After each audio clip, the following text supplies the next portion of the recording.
In the Swiss Blatten, the situation has improved slightly. The lake that formed near the village, almost completely destroyed, has made its way through the debris and is now flowing like a river, lowering the level of the lake.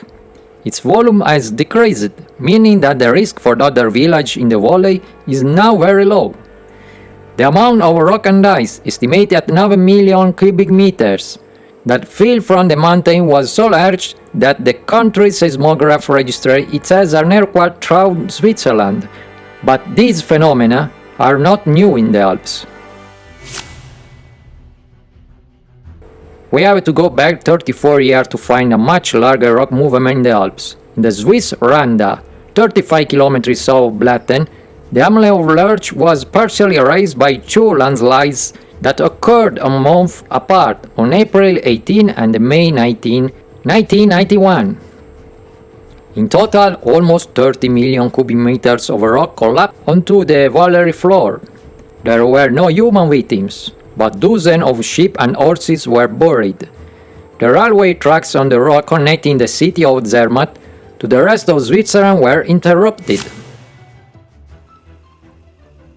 Around the middle of July 1987, Lombardy was hit by intense rainfall that particularly affected the Italian province of Sondrio and Bergamo, reaching several inches in 24 hours.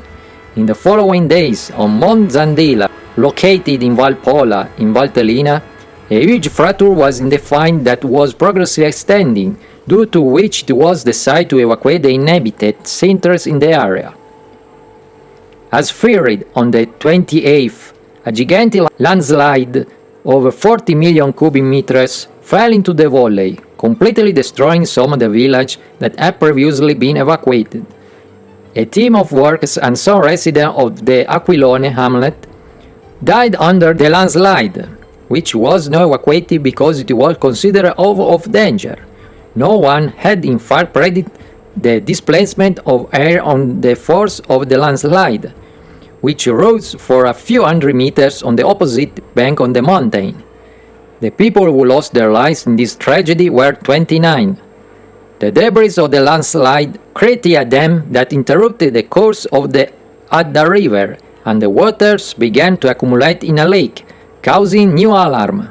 The situation was extremely serious, so it was decided to intervene to create a new river for the river and to proceed with the controlled overflow of the waters.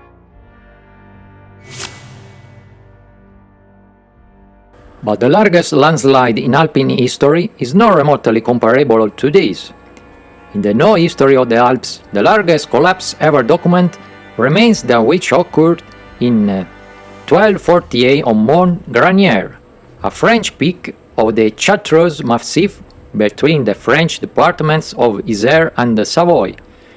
The northern slope of this 1,033 meter high peak, around 5,000 feet, broke away on November 24, 1248 after Christ, burying 5 villages and killing 1,000 inhabitants. About 500 million cubic meters, more than 150 times the size of the Swiss Blatten collapse, exposed a 900 meter high vertical wall that is still clearly visible today. And this is the Alps. Thank you for watching and see you next video.